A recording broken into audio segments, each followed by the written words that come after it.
Hey, it's Conrad Thompson. Thanks for checking out the podcast here on YouTube. Be sure to hit the subscribe button and the notifications bell. You'll get a notice anytime we upload some new content. And when I'm not asking Bruce, hey, how big was Batista's? Well, you know. One of the things I like to do is help people save money. And if you're watching this video right now and you're in a 30-year loan, man, you're overpaying your single biggest bill and you may not even realize it. I want you to do a little experiment for me. Take your calculator out, multiply your monthly house payment by 360 payments. That's how many payments there are in a 30-year loan. That big scary number, that's your total of payments. You're looking at that number? You know you can do better. Keep more of your own money right now and go to savewithconrad.com. Or maybe you've got credit card debt. Man, it's not a matter of if I can save you money with that. Your average interest rate on a credit card is more than 20%. And by the way, all the interest you pay on those credit cards, it's not tax deductible. Whereas the mortgage interest, well, that is tax deductible. So if you owe this debt, it's up to you how to pay it back. Doesn't it make sense to get the cheapest rate possible and the greatest tax deduction possible? Find out how much money you can save right now for free at savewithconrad.com. You don't need perfect credit. Even scores in the 500s can be approved, and it's no cost out of pocket. But maybe best of all, we're licensed in more than 40 states. We can help more families than ever before. But how much can we save you? Find out right now for free with a quick quote from savewithconrad.com.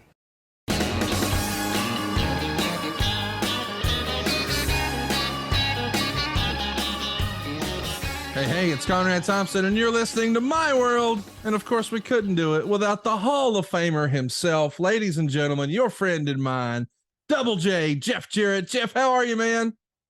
Hold on, Conrad. I'm on my phone. The song we're going to do right now was released on Christmas Day of 1967 originally. It's written by Boudleaux and Felice Bryan about a beautiful spot just out of Gatlinburg, Tennessee. And on February the 15th, 1982, this song was voted by the General Assembly of Tennessee as one of their official state songs. And we were very fortunate to be the first group to have the first record on this. And since then, it's been recorded over 100 times. And we look back on dear old Rocky Top.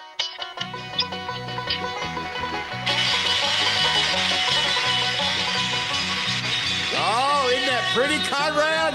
We'll hear that throughout today's episode. But oh, my shirt! I got to get this My World shirt on. Look at old Rocky. Karen, we're recording. I wanted to. You got to speak up if you want to be heard. Add some things to the office. Oh, I got a decorator here, Conrad. Oh, how about that? This is Jarrett. Hey, baby. The queen of the mountains here. How about that? Oh, you can't hear. That's okay. He just said the Queen of the Mountains here. I got headsets on. Looking all crazy. Hey, look, the dogs are barking. They're happy. Are we going to decorate? Okay, let's decorate. Let's see what I'll put the to give you your attire for today, but you got up here before I. There we go. That hat looks good. Yep. Anyway, honey. If you're listening at home and you're not watching, I just want you to know Karen Jarrett has just done a run-in to start putting Tennessee Volunteer orange. I wasn't sure if she was going. That is the prettiest orange I've ever seen, honey. Yeah, you just hang that wherever you want. Jackets, and hats, and sweatshirts. Isn't it nice of her to kick this off? Yes, man. I love it. Anytime we get a run-in from the Queen, I'm all for it. It's that anytime we get a run-in from the Queen, he's all for it. So. You want any parting words? Now that I know, I thought you were the boss. Now that I know you're the boss. Oh, no. It's called My World. Yeah. I'm the boss. Oh, here we go. Conrad, you've stepped into some. Hey, did you tell him that I've never watched a UT game?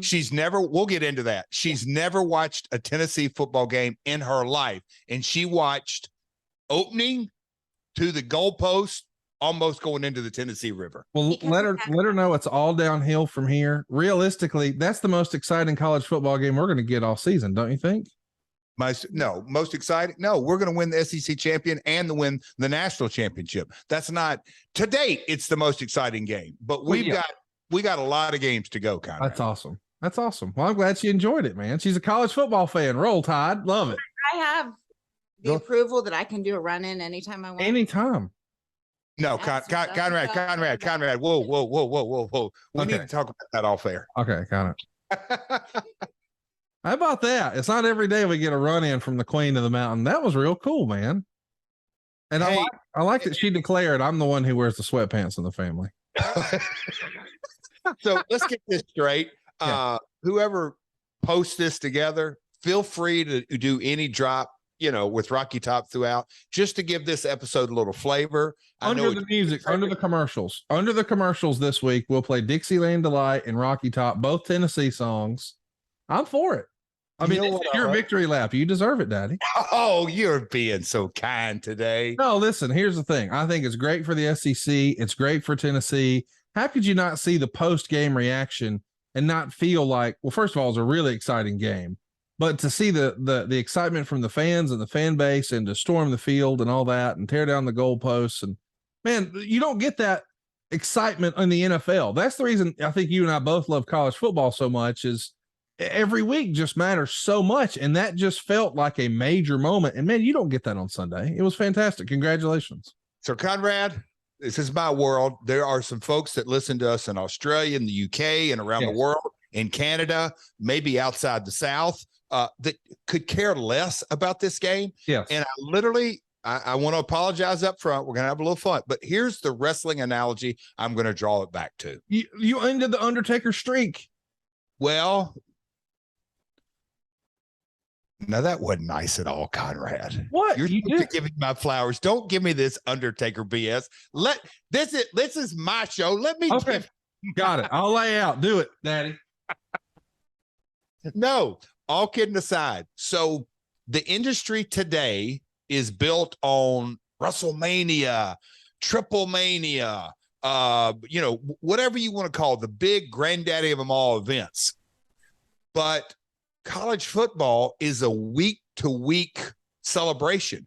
Well, guess what? And Tales of the Territory kind of was a perfect example of that. Back in the territory days, you didn't build to a big show. And the reason you really didn't is we knew we had to be there another 52 times. Mm-hmm. So every week was, we used to joke, Nick Goulas, literally, this Saturday night, it's the greatest card that's ever signed. It's the greatest card that's every game. But in college football, like Alabama and my good old partner and sometimes kind man, Tony Schiavone, our co-partner. Yes. He did a very nice text last night. No, he didn't. But folks, he's a Georgia fan. But the importance of losing one game, people are crazy in Tennessee. All that. Tennessee jumped to 3 and Alabama went to 6. Now, I'm going to kind of defend this. Do we really think Alabama's the 6th best team in the country? Oh, of course not. No. But they'll be there at the end, but it's exciting to see a team. It's the weekly. Yes. It's every week in college football matters. More than matters. Almost, I don't say too much, but that was my point. Alabama right now has to run the table, or they're out.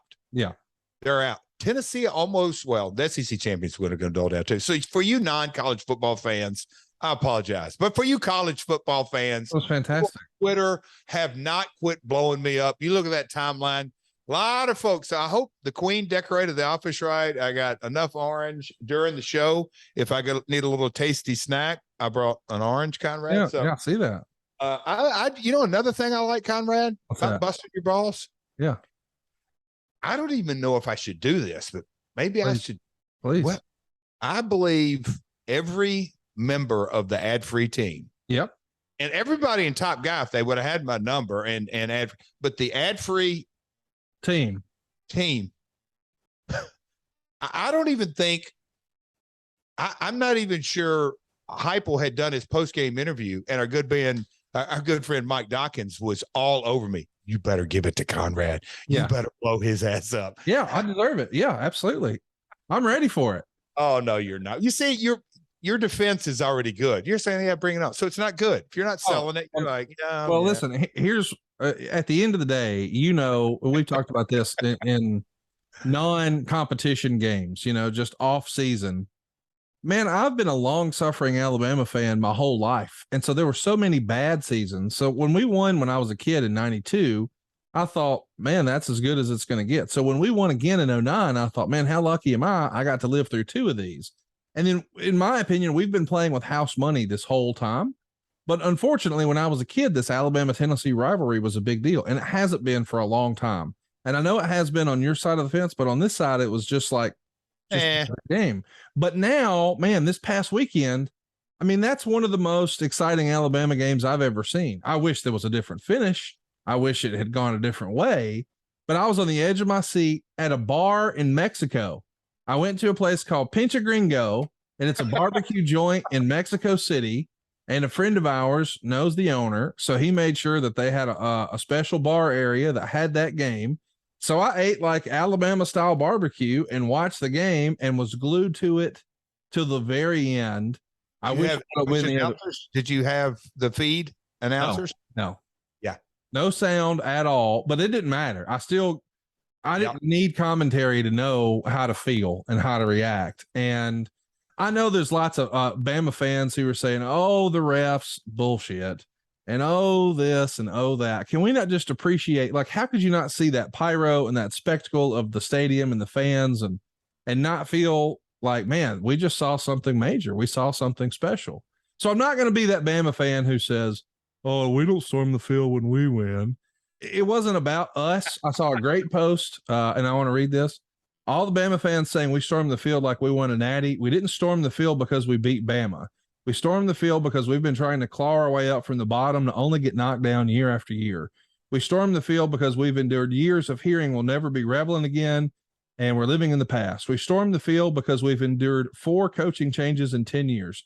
Get over yourselves, Alabama. It wasn't about you. It was about another box checked.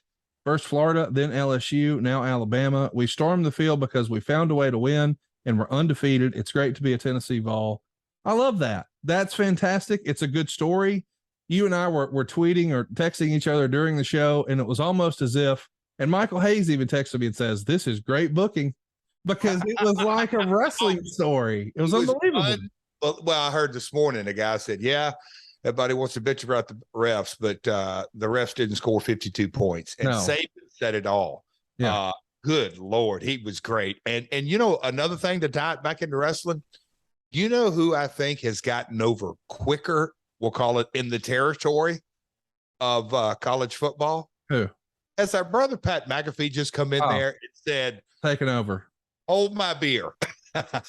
Yes, absolutely. The backflip off the yacht in the Tennessee River. I don't know if you got to see that on College Game Day. Did you see it, Conrad? No, I didn't. So, you know, the College Game Day, is it 2 or 3 hours? But in 2 hours. One of the first hours, they do a live remote and go down on the Tennessee River. And the Tennessee River is right by Neyland Stadium, for the folks that don't know. So the football stadium that seats over 100,000 sits right beside a river.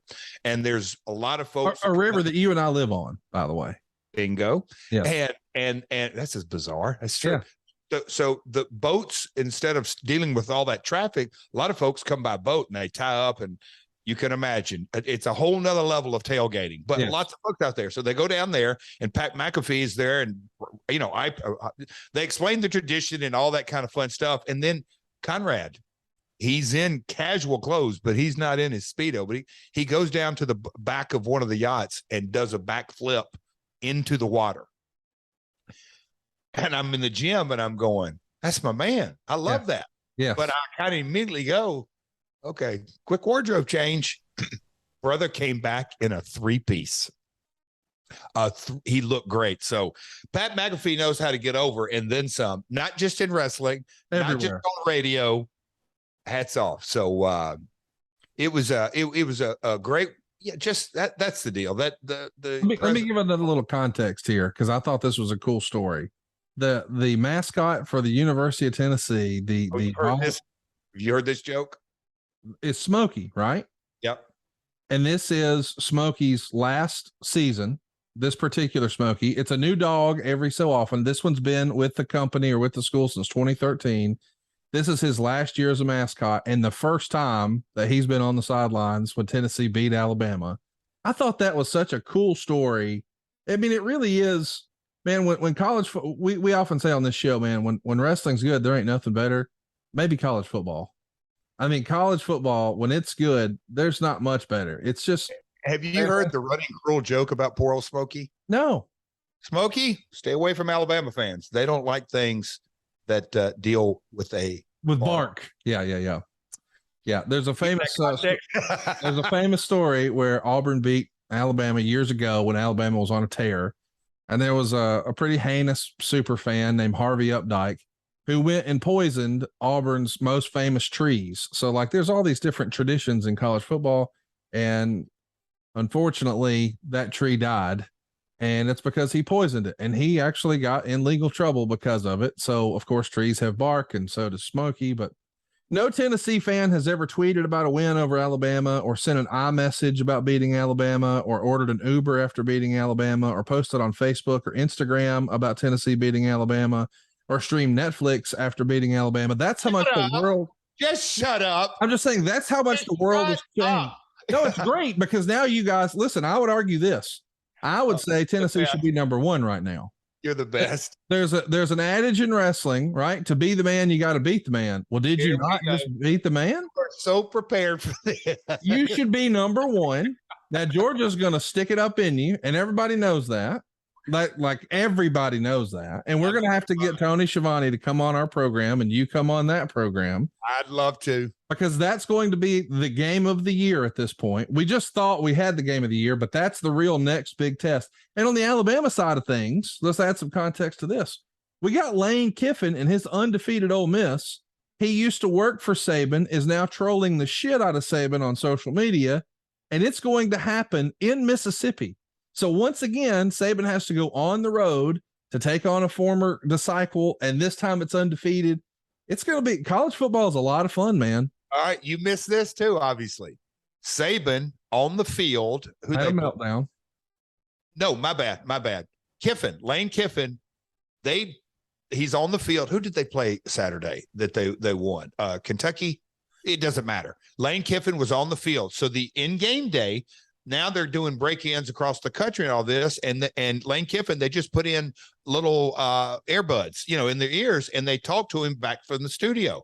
And they're talking, and Lane's out there, and they B-roll Lane going off the field in Knoxville, and him getting golf balls and oranges. A huge heel because he walked, left all that.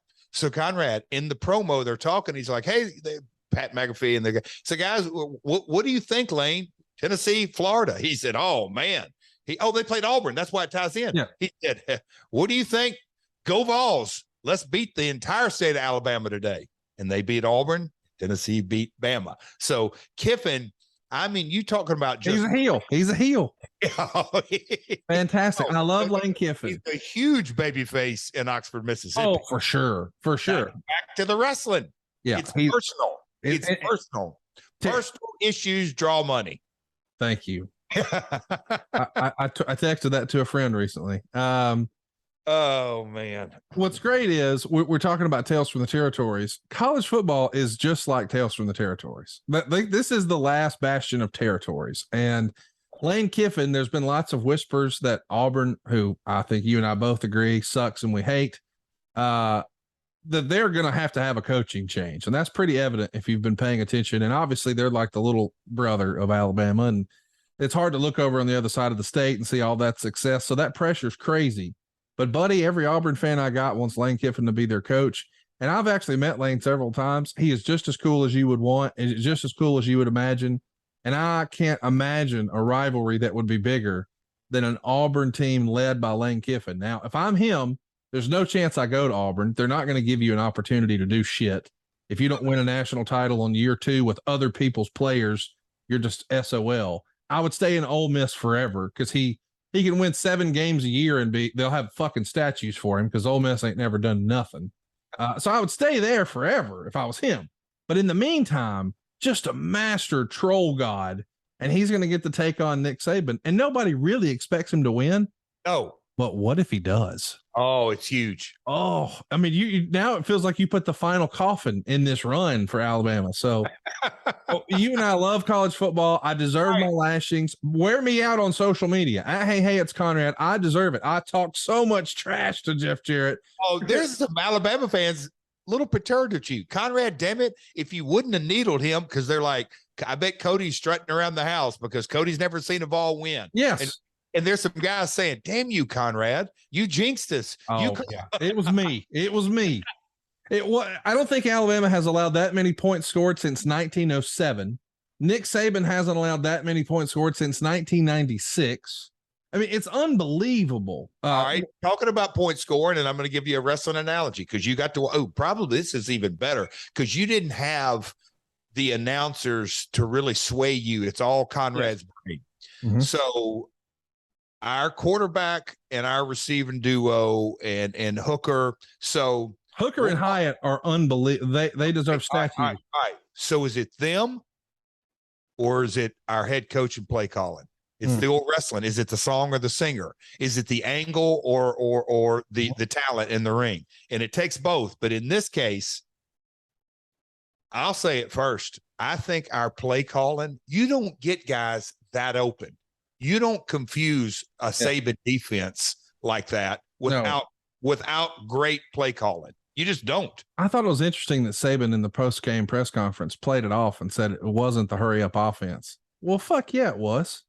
Like he's not putting them over. No sell. You can't reset. And yeah, because he don't want everybody else to do it every week. But if I'm coaching against Alabama for the rest of the season, I'm sending my field on the team. They know the first 40 plays right away. Let's just go. Here's what we're doing. And that won't give the defense a chance to adjust or make adjustments. But I hear you on, is it the seed or is it the soil?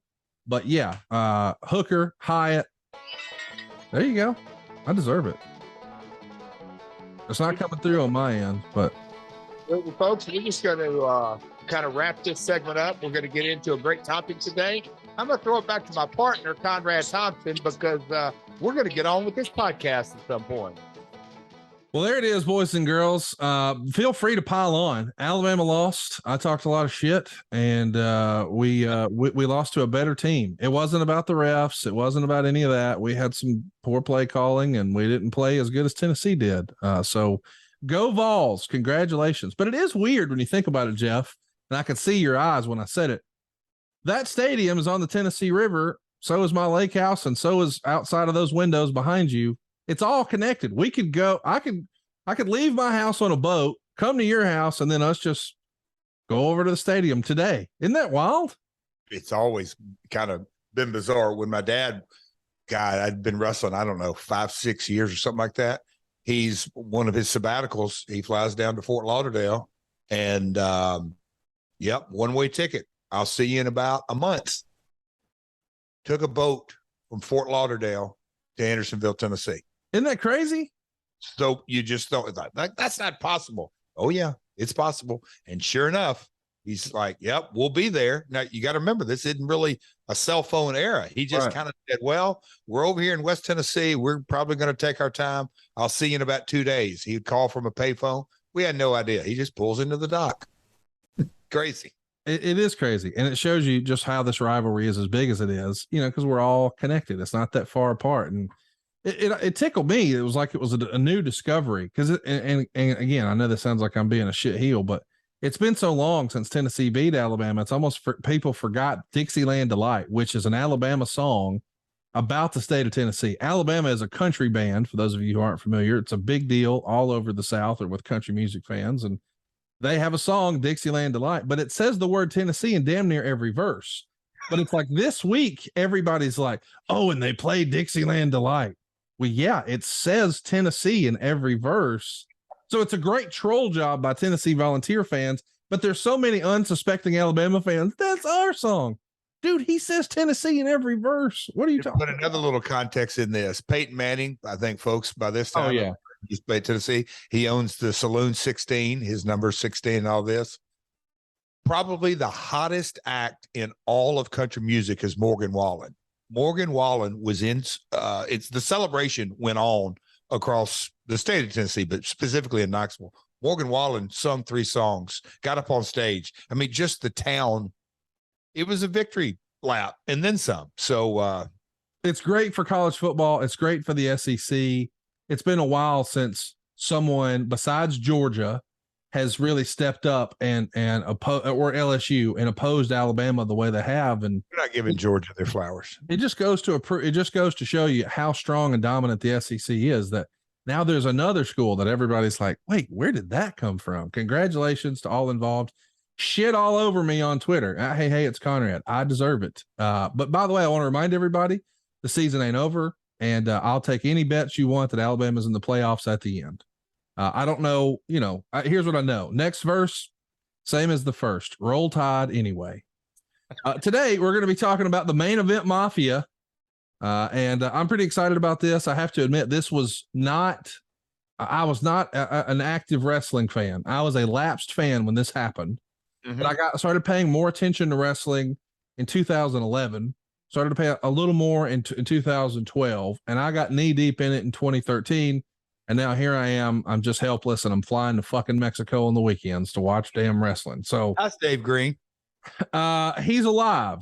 Dave Green is a guy who helps us sell ads here on the show. So I know all of you who listen with ads hate him. But you would have been happy because he ate his very first meal in Mexico with some friends of ours. What day?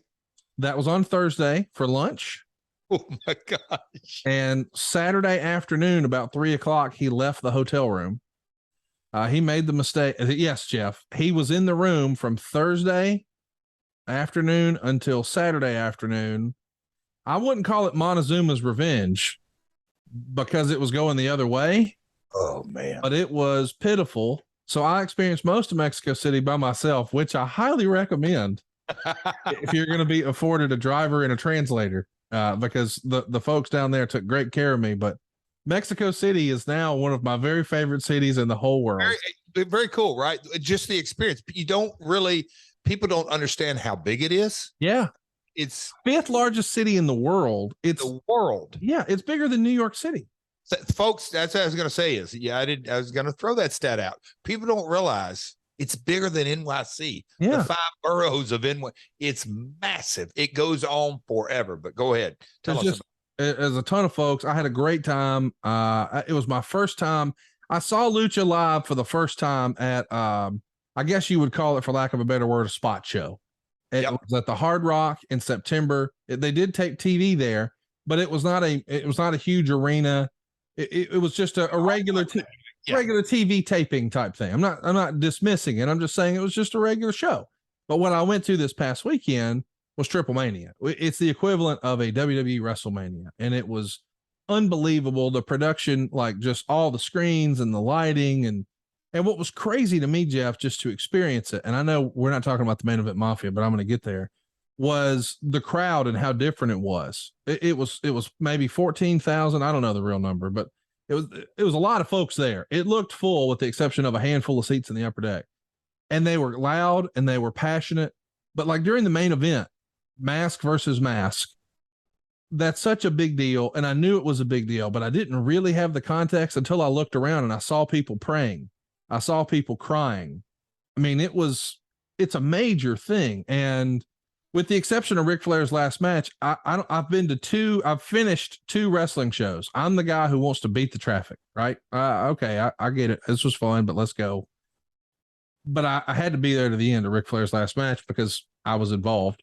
But I stayed till the very end because I realized, hey man, this is a big freaking deal to see a guy take his mask off. And it was really awesome to be there, but the response from the crowd and to look around how every demographic is represented. I'm not saying this to be negative, but I'm saying when you go to an AEW or WWE show, it's just like me and my friends hanging out. But here, man, there were grandparents, there were grandchildren. It's men, women, children, every age, every race. I mean, it was amazing. And the spectacle of the show was amazing. And there's a lot of differences, lots of little stuff that I didn't even know, to like, hey, there's not ring bells, and the commentaries through the house. And there's a lot of stuff that's just way different. But what is universal is the love and appreciation and respect for what this art form is. So I absolutely love Triplemania. I hope you guys dug it. I can't wait to sit down and watch it on Fight. Being in the building, I made a commitment. I'm going next year. I'll be at Triplemania in Mexico City next year. It was fantastic. And it's not American wrestling. It is different, but it's still fun and it's exciting.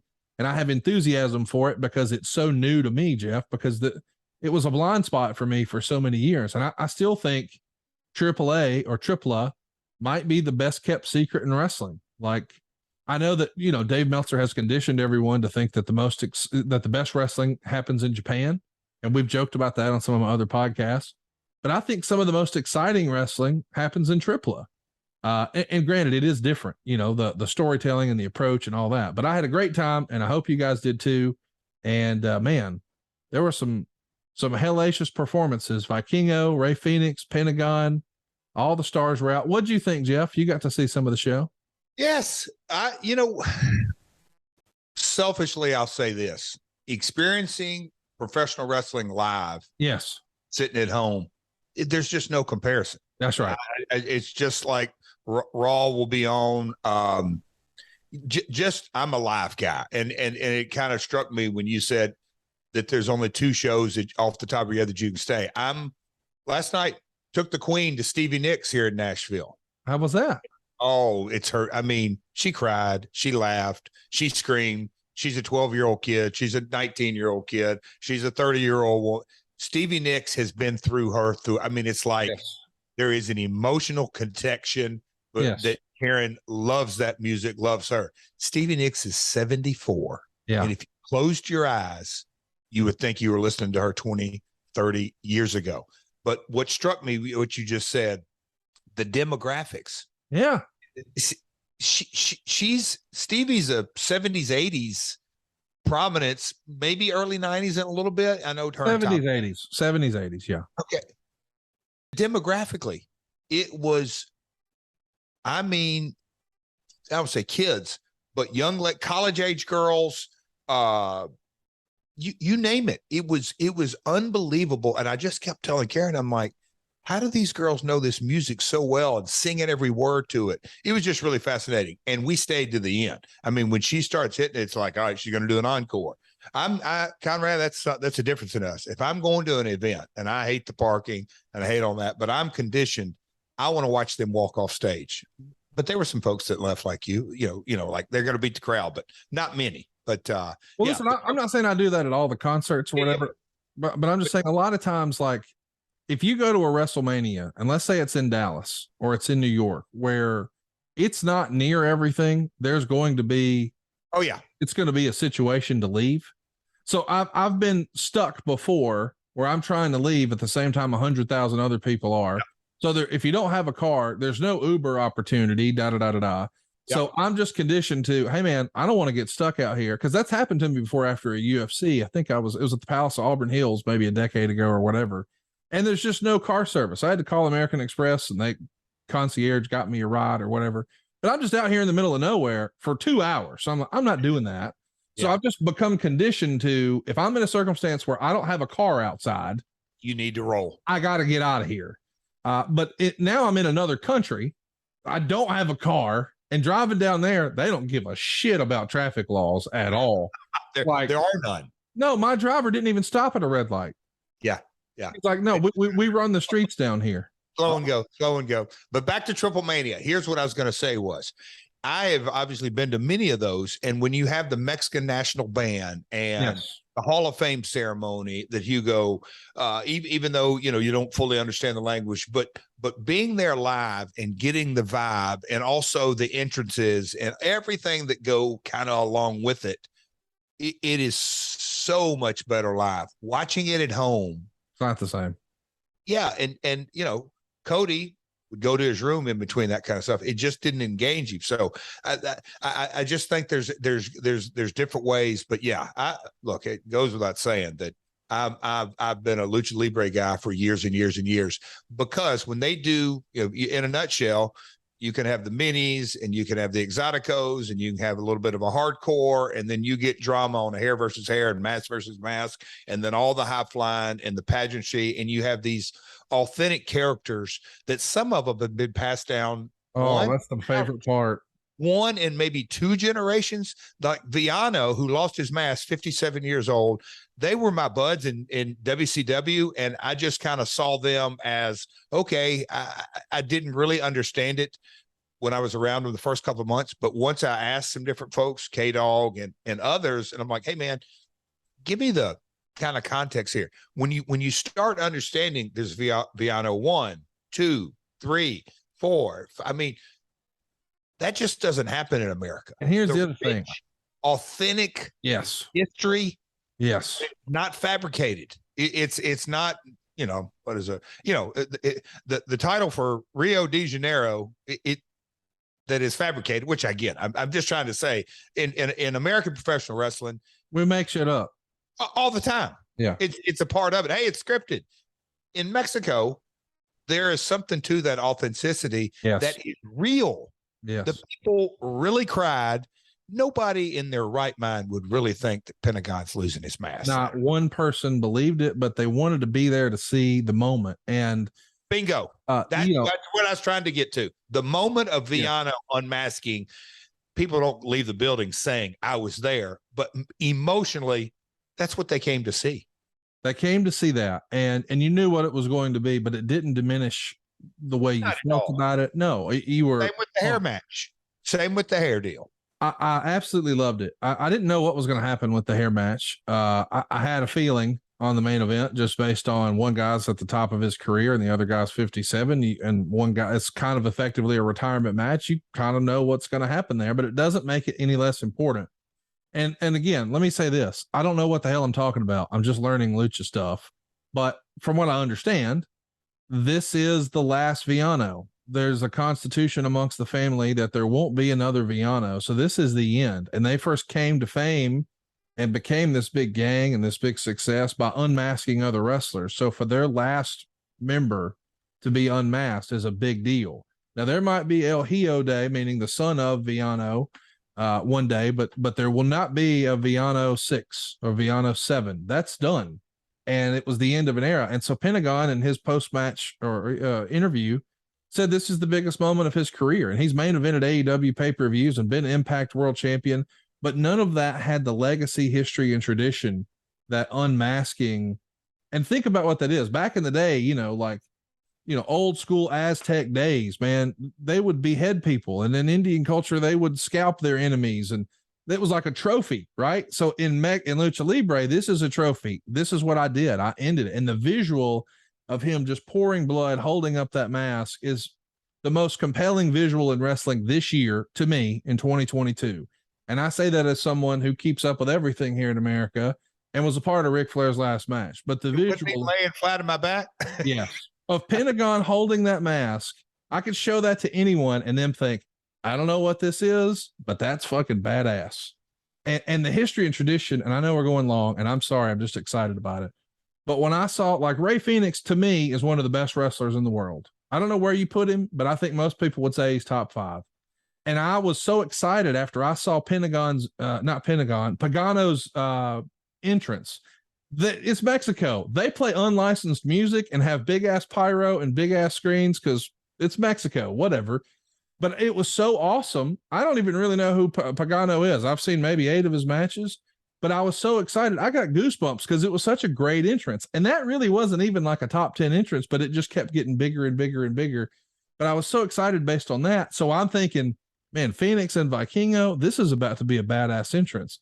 I was lucky and fortunate enough to have front row seats. So while they're playing a video, I see Phoenix climb in the ring in the dark with his son, or I assume it's his son. It's a little kid wearing a mask that looks just like him.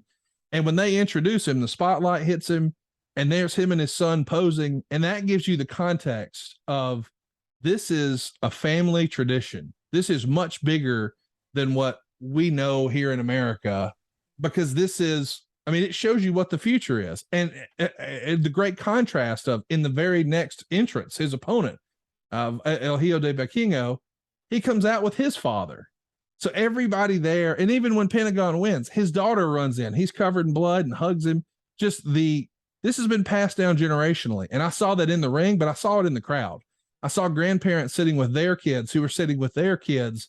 And I really understood for the first time, wrestling is a great program that maybe has become a niche product that we enjoy here in America. It's part of the culture in Mexico in a way that's much bigger than it is here in the United States. And I don't think I heard that for a long time, but I didn't really understand it until I saw it. Cause I can't imagine, can you imagine Hulk Hogan posing with Nick at WrestleMania 5? Doesn't happen. No, it just doesn't happen. And I just loved it. I thought it was fantastic. I hope everyone gets a chance to experience it one day. I know we've talked way too much about Lucha Libre. I promise I'll shut the fuck up about it for a little while. And I was excited to go to Triplemania, and I just wanted to share that enthusiasm with you guys. I felt like, I've been a wrestling fan since '88, and I'll never forget flipping through the channels in 1996 and I saw ECW for the first time. And I saw a guy come to the ring smoking a cigarette and drinking a beer. And I saw people hitting each other with canes, and it wasn't a disqualification. I saw girls rolling around in thongs, and they called it a cat fight. And I saw a referee give a guy a DDT, and I thought, what is this? And I was excited that it was new. And that enthusiasm was sort of reborn when AEW started, because in TNA, hey, this is new. We don't know what to expect. But eventually, listen, you get a sense of sameness because you understand, here's the AEW way, here's the TNA way. I went down there with no concept of what to expect from AAA or AAA, and Triplemania exceeded all expectations for me live in the stands. And I realize you're saying maybe that didn't translate to TV, and hopefully they figure that out and it gets a little better, but Lord have mercy, live in person, it was a 10 out of 10 wrestling experience for me. And I hope everybody gets to experience it. I hope AAA does stuff in the United States that fans can go participate in and appreciate and see and get excited about. Because I realize it's not easy for everybody to just pack up and go to Mexico City, but I got to do it, and it was a 10 out of 10 experience. I loved it. Well, hopefully we can improve that on all that and suggest and do what we need to do or what we can do. But are we ready to get down to this topic today? Let's do it, man. Let's talk about the Main Event Mafia, because it is something that, as I said, I wasn't watching live, but I did go back and check out because there's such a big group of Hall of Famers. And it's been written in the Observer quite a bit that you wanted to rely less on, for lack of a better word, flips and more on star power. And I think that is probably something that a lot of people are going to say, oh, well, I can be critical of this or that. But realistically, if you're a television company, it makes sense that you want to lean on television wrestlers. And while we're at it, let's also say that that's what's been done in wrestling and is a proven, tried and true methodology. Meaning, when Vince wanted to build the WWF, did he go try to build his own stars? No, he went and he piggybacked and picked off all of the big stars from all the different territories, starting with Hulk Hogan and the AWA and on down the line.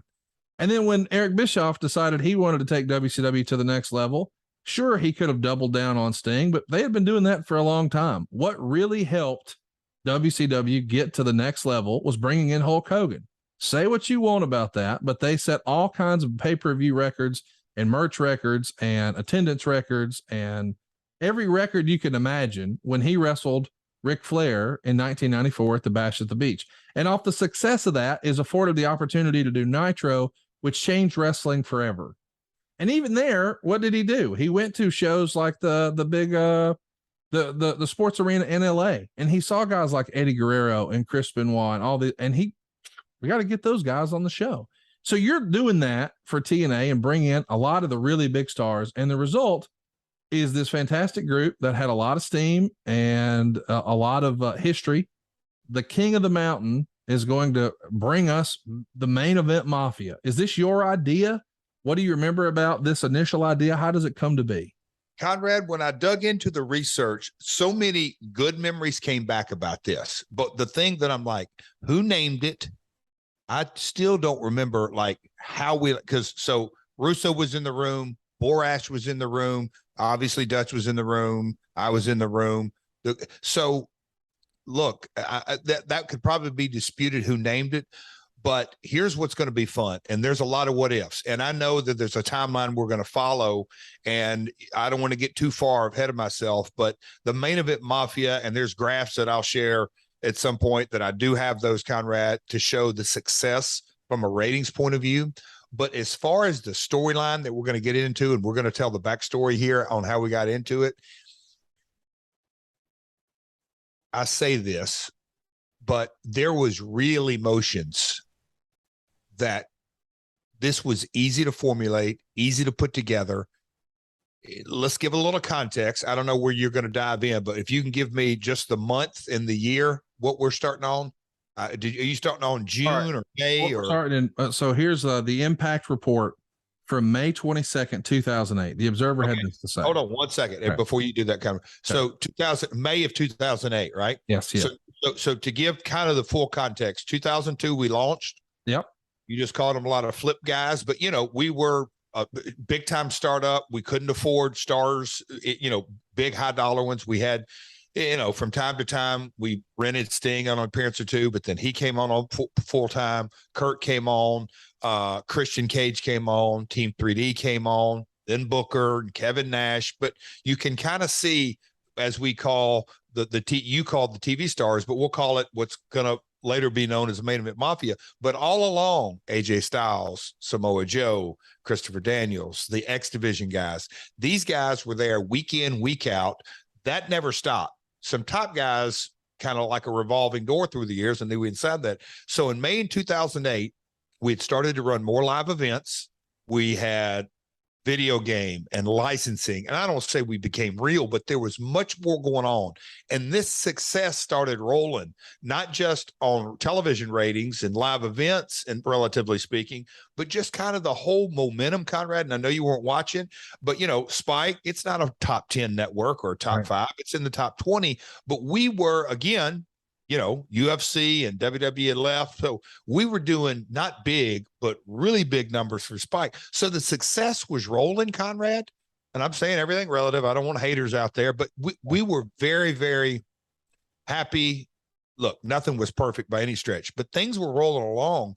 And, back in those days, this sounds really dated, but we were going from standard def to high def, and Spike was going to invest a lot of money in converting our studio into high def, and that was a big price tag and all that. But we had a great relationship with Spike. So as this was coming along, the story began to write itself.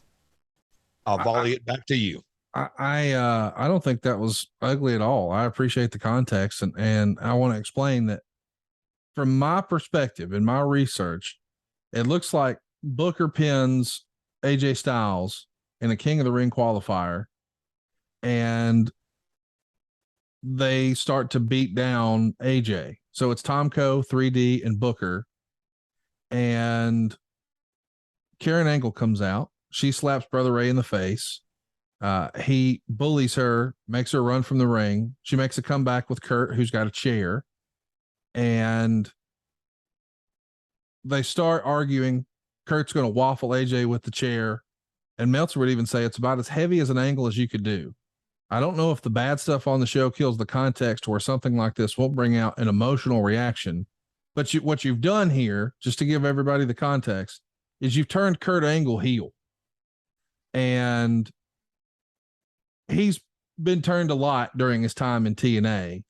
But to turn him heel here, it's a big deal, and it's got to be a part of the big plan. Then at Victory Road in Houston, Sting attacks Samoa Joe. He's in the middle of a TNA world title match with Booker T. And Meltzer would even say that was kind of a weird one because Booker's like the local babyface. So Joe is being booed more than anyone on the show. And eventually Sting's music plays. He comes down the entrance. He's going to tell Joe to stop choking out Booker. Joe's going to leave the ring with Sting, and you figure Joe's going to attack Sting. But Meltzer would say, since there's always a swerve. But instead, Joe jumps back in the ring, starts attacking Booker. Sting jumps in, yells at him to stop. Joe's still the babyface, although tempered. Booker's just turned heel. Sting is not planned to be turned. Joe's flipped Sting off. Sting then clobbers Joe with a baseball bat. Booker's going to leave with the belt.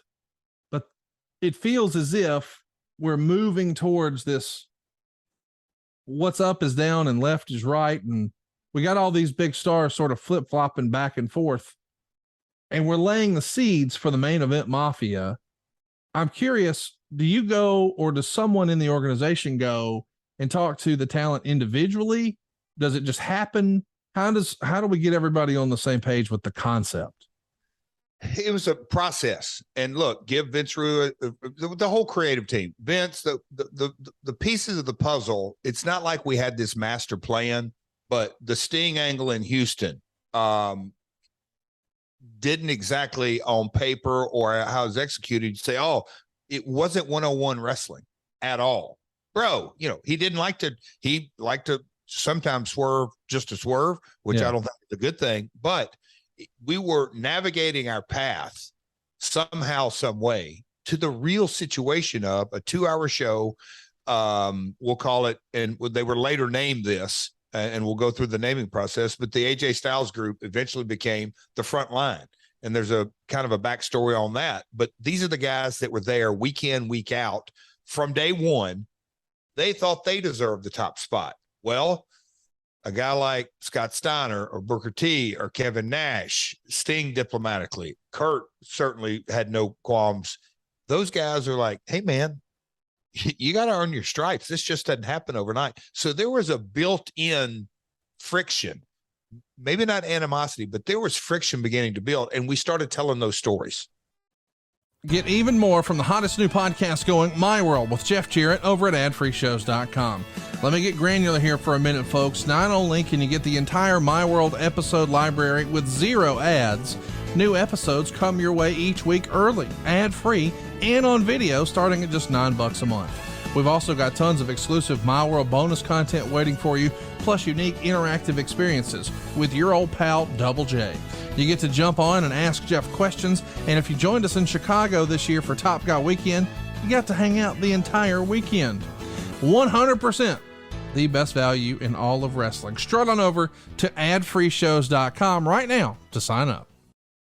Well, I like it. One of the stories is as we move down the process, we start to get to where there's a August 14th, there's an Impact, and there's a video package talking about what's going on with Sting. And then they go to footage of what happened as Nash is following Sting through the entrance tunnel to the back. And Sting tells Nash he's not confused at all. The difference between you and me is patience. He says his biological clock is ticking really fast, and he should check his because it's now or never. And Meltzer would say this was well produced, as the background noise and imperfect lighting made it feel very candid and not part of the show.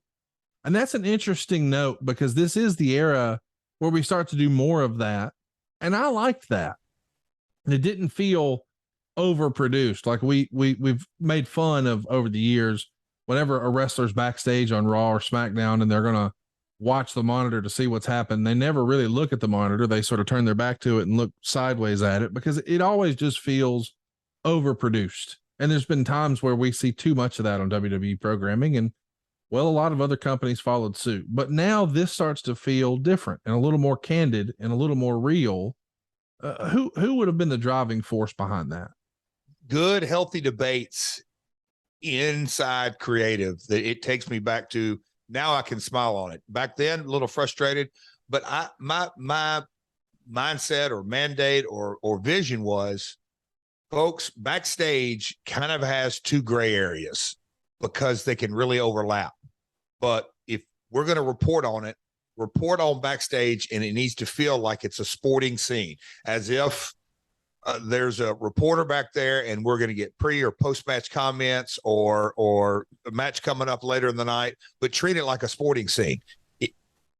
Or it's a completely post-produced, I don't want to say theatric, but a vibe.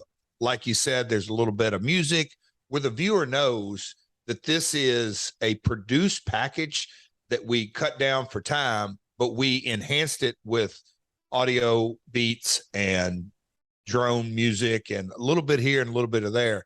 So I wanted people to not overtly, I wanted our producers not to like overtly, but subliminally know, okay, this is a sporting package, or we're going backstage, we're going to tell a story from a theatrical point of view. But I'm with you. And I think there's such a gray area, but yes, there has been time through the years, man, you go backstage and the camera starts, a pre-tape starts on a guy with a cup of coffee and he's stirring his coffee and the camera pans out and there's the guy talking.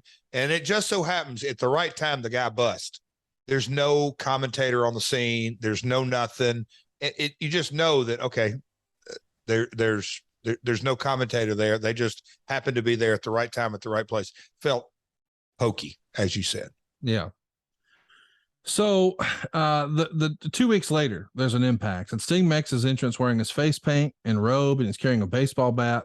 He said a few months ago he had a long, in-depth interview with Tenay, and he said one of the questions regarded whether he was considering retirement. He said he considered it. He wondered what it would mean if he turned things over to the next generation. And he said he knew the answer to that question, but he couldn't let it happen. He said it would be a grave mistake. He said he said they would spit in the face of it just like they spit in his face. He said at Victory Road, Joe could have taken the 1-2-3 victory at Victory Road and walked away, but he wanted to bloody his opponent, a jewel in pro wrestling. He called Booker a legend in the business. Some fans cheered. He said he involved himself in the match because he wanted to help him and reason with him. He said he saw him as someone who could carry the torch for the company, but he rejected everything he said and flipped him off. He said that's no way to show respect for someone who paved the way for him to have a job. And he said when he was his age, a young Ric Flair took him under his wing because he believed in him the way he now believes in Joe. He said he respected what Flair had to say, and he respected all the older wrestlers because without them, he couldn't be a wrestler. And then he said there's Styles, who one day is calling him Mr. Sting, and the next day is a coward. He said Styles is wrong when he claims Sting owes him something. Sting said he paved the way for him, so he owes him nothing. Now, I'm going to stop right there now, Jeff, before we continue for the torch recap. There's a story that's slowly turning the main eventers versus the undercard young guys. And as a longtime wrestling fan, it starts to feel a little bit like what WCW tried with the Millionaires Club versus the New Blood. Did you think that this was turning the page back to that? Can you understand that comparison, or do you think it's totally different? It's certainly not totally different because it's hard for everything to be original at all times, but it's like the invasion angle that had been done in USWA. One era, it was the Islanders going back to Afasika days, and then it was the Smoky Mountain guys, or it would be Mike Samples and his crew, or Jimmy Hart's taking over. They're all kind of different slices of the page. I think it's easy to draw that analogy because of Nash and the WCW group in there, but living all of this day in, day out with Dixie's comments, with the Office comments, with the Legends comments, with the AJ Styles, and I'm just calling out his name. AJ, he never a bitcher. He was always, hey, can we talk about this? But the different guys, all of this was percolating in a very real sensibility that, hey, man, we're up rolling, and Jesus, Kurt and Booker and Scott, and they got all the TV time. And here's kind of another slice of this pie that goes without saying. We were running more live events. Yeah. You didn't see Nash on live events. You didn't see Booker on live events. You didn't see, Kurt made them all. That was his deal. But you didn't see Sting and the other guys. So there was a built-in natural resentment. We're doing all of this work, but on TV, these guys won't even go. We can't monetize them in the house. And I was an agreement with on that, hey man, we need to work in something where these guys will make some live events because we're giving them so much TV time. But yeah, there was a natural issue building through all this. So the Millionaires Club, I don't think it's a fair, but I absolutely can see where it's easy to draw that line. So Sting eventually says, AJ should be thanking me every month when he pays his mortgage because it's because of me. And he says, there's a whole lot of guys in the back who are spoiled, rotten brats. He said, not all, but most. He said, one way or another, he's going to bring respect back into this business where it belongs. Even if he has to be the parent nobody wants to listen to. And if you think I'm wrong, you come and tell me to my face. And Tenay says it's been a time of reflection for Sting. And he sort of repeats what Sting says. And then here comes AJ. And he says, you're wrong. You're dead wrong. And he said he looked up to him and idolized him, but he never disrespected him. And you know it. He asked Sting who helped him get the company started. Sting said he wanted to help him too because he saw he and Joe as the future of the business. And Sting said you can't respect someone and call them a coward all in one breath. And he asked him what he did at hard justice to his opponent. And he took things a step further than he had to. He said he could have scored the pin and walked away. He said Angle's a world champion in WWE and TNA and an Olympic gold medalist. And he said Styles may disagree with him and he might have a problem with his tone, but he's going to take his bat and put it in his hand and turn his back and let him hit him over the head. Styles stares at the bat, grabs it. Sting turns his back. He shoves him when he pauses, and Styles turns Sting and takes a swing. Sting blocks it, kicks him in the gut, gives him the Scorpion Death Drop. Then your music plays. Sting is standing over AJ and laughing. And Tenay says it's obvious to him Sting isn't the only one who's playing mind games. And that's where it ended. So why the tease of your music? And what do you think of Sting in this tweener role? I can't recall why the tease, but mind games and playing all that.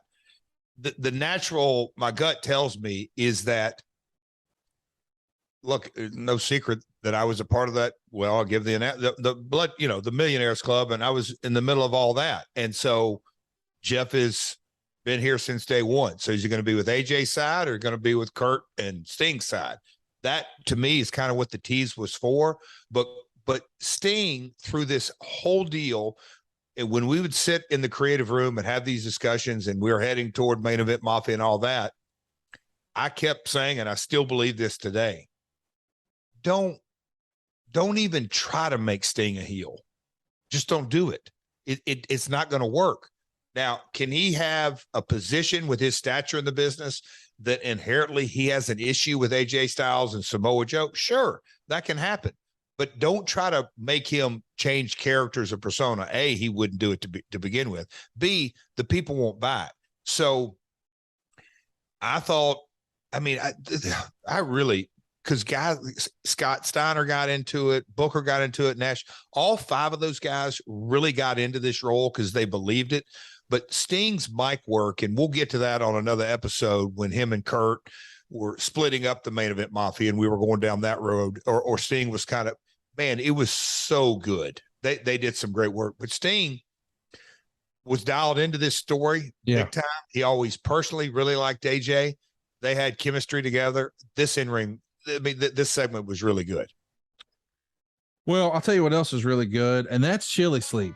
These days, we're going by the name Sleep Me. Sleep Me is the new home for Chili Sleep. They're still bringing you the same great sleep that Chili Sleep offered, but now under a new name. Sleep Me now makes the coldest and most comfortable sleep systems available. They create the environment that meets the body's natural need for lower core temperatures, promoting deeper, more restorative sleep. And buddy, I absolutely love it. I've talked about it ad nauseum here on the program. It's changed my life. I didn't get to travel with it down to Mexico, but it was the highlight of coming home, I'll tell you that. Since I've been home, I slept 12 hours thanks to my Chili Sleep. They make the Uller, that's the one I have, the Cube, and the Doc Pro sleep system. Either way, we're talking water-based, temperature-controlled mattress toppers that fit over your existing mattress to provide you your ideal sleep temperature. These mattress pads keep your bed at the perfect temperature for deep, cold sleep. Sleep Me is designed to help you fall asleep, stay asleep, and give you the confidence and energy to power through your day. That's worked for me. Imagine waking up and not feeling tired. That's my existence these days. Now, that wasn't always the case. I used to have that like 2 afternoon crash. Well, I don't anymore. I don't fuss and fight with the pillows or the covers trying to get cool. I don't have to crank down the AC or make sure my ceiling fan's on high. This is like a smart thermostat for your bed. I'm having bright, vivid, colorful dreams. I'm not moving, man. I feel better than ever. I know I'm more productive. It's changed my life. And now they've got a new Doc Pro sleep system. It has 2 times more cold power than their other models. It's whisper quiet. It's got a tubeless mattress pad design that allows for up to 5 times more cooling contact. And they've even got a smart app. That's right. I said it was a smart thermostat for your phone, but you can do sleep scheduling. Like you could say, I want my bed to be 80 degrees when I climb in, but an hour later, I want it to go down to 65, but about 30 minutes before I wake up, crank it back up to 80. You can do that. That's real. It doesn't just work in the summer. It works in the winter too. You want to be warmer, colder, whatever it is. My wife does that. Her bed, her side of the bed, we sleep in the same bed, but you can do this in the same bed. Her side of the bed starts getting warm at 9 o'clock because she goes to bed early. And then it starts to cool her off at 10. And then it warms her up to wake her up before she's got to head out to work. Me on my side, buddy, it's cool all night long. It's your perfect ideal temperature. Head over to sleep.me/myworld to learn more and save 25% off the purchase of any new Doc Pro, Cube, or Uller sleep system. This offer is available exclusively for My World with JJ listeners, and it's only for a limited time. That's sleep, sleep.me/myworld. Sleep.me/myworld to take advantage of our exclusive discounts and wake up feeling refreshed every day. Our old pal Jim Ross says it all the time, Jeff. It costs nothing to look. Go look right now. Sleep.me/myworld. So let's pick it up where we left off. Doing some notes. Listen to you. Doing some notes from Bound for Glory in Chicago. Nash is going to turn on Joe. The Observer has this to say. After spending months peaking everything from Bound for Glory, including the debut of Mick Foley, the return of Jeff Jarrett, plus a Sting heel turn, that it appears only the people working for the company and people who read about the company are even aware of has taken place, there has to be a feeling of frustration. The idea of building a strangely put together adaptation of the 80s New Japan program with new leaders versus now leaders has been really vague. That is some inside baseball, and I would dare say there's no chance that anyone on the TNA booking committee said, man, let's just do what they did in New Japan. Am I wrong? Well, Tenay may have thrown it our way, but, okay. Yeah, you know, all kidding aside, he may. But again, that's what I brought up to. There's been so many. It's been done in wrestling forever. Factions and groups and takeovers, and I mean, some of that Tales of the Territory. When you really looked at how Andy Kaufman positioned his storyline, yes, it was him, but it was Hollywood taking over, which is why Vince Sr. said, I want nothing to do with this guy. Like you personally, but this story ain't coming anywhere around. We already fight that battle of, scripted and entertainment. And it's funny how you go back and watch history. But yeah, takeovers have been in wrestling forever. So here's another note here from Meltzer. Sting, who was not only cheered by the fans, but the end of the match was working as the babyface, captured the TNA title from Joe in the main event. As in doing the program the way they went, you need to have faces chasing a heel champion.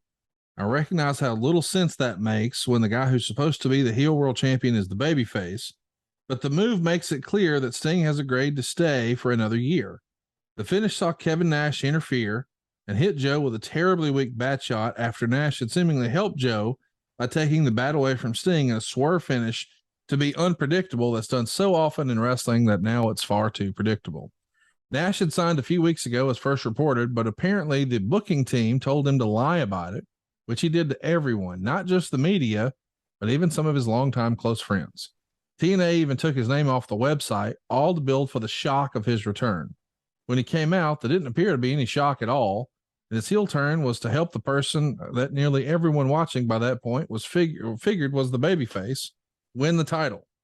So it's a little confusing, but I understand that this is more and more the internet era. People are trying to keep up with what's going on behind the scenes. I do like the idea of knowing you've got Sting to stick around if you're going to put the belt on him, and Kevin Nash's surprise return where he, I guess, kayfabed even his close friends. But I could see how this would be a little confusing. Like, wait a minute, I thought Sting was the babyface, and yep, Kevin Nash is cheating to help him win. Did you think there were too many swerves in this process? And what do you remember about asking Kevin to keep quiet? I don't remember about keeping that. May have been done. Dixie, Russo. I don't remember that as far as like specifics. Not saying it wasn't done. That also could have been kind of a Dave Good newsletter deal, which I get. But it's too many swerves, Conrad. Hindsight is 2020, and almost in every case, not just 2008 here in TNA, almost all the time, less is more. It just, man, sometimes things we almost think in a creative room, we have to do something. Well, why? Well, because it's been done that way. We have to do it. No, you don't. But as far as that finish, Sting getting cheered, Sting stayed true to his character. Nash is a heel, didn't mind being an asshole and using the bat and all that kind of stuff. So again, laying the pieces of the puzzle and everybody staying true to their character. I think, again, had the Main Event Mafia stayed together, and we'll get into all that maybe at the end of this episode or another one. As far as a really successful, I don't want to say dominant, because I think dominant is such a relative term, but a successful faction, the short time those guys were together, it's the best run of ratings, 2 million viewers. And you can go back and analyze that. And yes, it's not comparing apples to apples into 2022, but it was a damn successful ratings run. And I think the part of that is because those guys stayed true to their character. We pointed out here in this event, but the story was real. the TNA viewer knew, yeah, I believe this because it's some shreds of reality in it. So Meltzer would say this: one thing they need to work on is naming both warring factions and making it clear to the audience who is on what side. As it stands right now, there isn't even a name of the feud. And while we know Sting, Booker T, Nash, and Kurt Angle lead one side, they don't even do interviews together. We know AJ Styles, Samoa Joe, and Jeff Jarrett are on the other side, but once again, they need to be grouped together as NWO-like factions. The factions need to be merchandised heavily, and above all, the babyface side needs to be portrayed as cool. The problem is, neither side is particularly cool, and most fans seem to have no idea who the babyface side is. But the age group thing is screwed up, since Jarrett and Foley are both looking to be on the young wrestler side, which is why age and former star status shouldn't be pushed as much as a focused group versus group dynamic. The respect thing may have been a nice catalyst to send Sting over with some logic, but the heels need to be heels. Some of that's kind of hard to argue with, Jeff. You know, the heels need to be heels, and you know, if you don't really have all the older guys on one side and all the younger guys on another, maybe that doesn't really work either in like the Millionaire's New Blood way. I don't know. Where do you land on this? Here's where we were in the mid chapter. I mean, we weren't even at the end of a chapter of this book. We were like mid chapter, and all of these conversations absolutely were going on in the rooms. And at times I'm thinking that Dave had his source from the room, because all of these discussions going on. Yes, we need to name the group. Yes, we need to name the babyface group. I'm not so hell bent on naming the storyline until that really organically tells itself. And Dave, assuming that me and Mick were a part of the later to be named the Frontline group, was just an assumption. Specifically, we wanted it, and it came later, and we had a lot of success with me and Mick doing. We wanted success for both groups because we were Main Event Mafia. We were peers of those guys, but we knew the future was over here, and that's kind of the reality of it. And people knew by Mick's books and his personality and his verbal skills, he believed in that with conviction that you got to have both. And so we were trying to be peacemakers, but we weren't on either side yet. But it was just too early in the story to name it. And again, we haven't got to the night that the Main Event Mafia was formed. Right. Pieces of the puzzle. But I also like that Dave is saying, hey, name these guys. Well, no, we weren't ready for that quite yet. So Nash does an interview on October 16th and reminds people of the old saying, keep your friends close and your enemies closer. And he decides to turn on Joe 10 months ago when Joe disrespected him. And of course, Scott Hall, and he's been waiting and biding his time to do so. So as a reminder, Scott Hall had a situation and was not available for an advertised pay-per-view show. Joe comes out, does his match, and then afterwards gets on the mic and is pretty critical of that. And Kevin Nash feels like this was unapproved and out of line and disrespectful. It apparently slapped Samoa Joe backstage, almost like, what are you going to do about it? And now it's kind of referenced here. That is inside baseball, but it was a long time ago.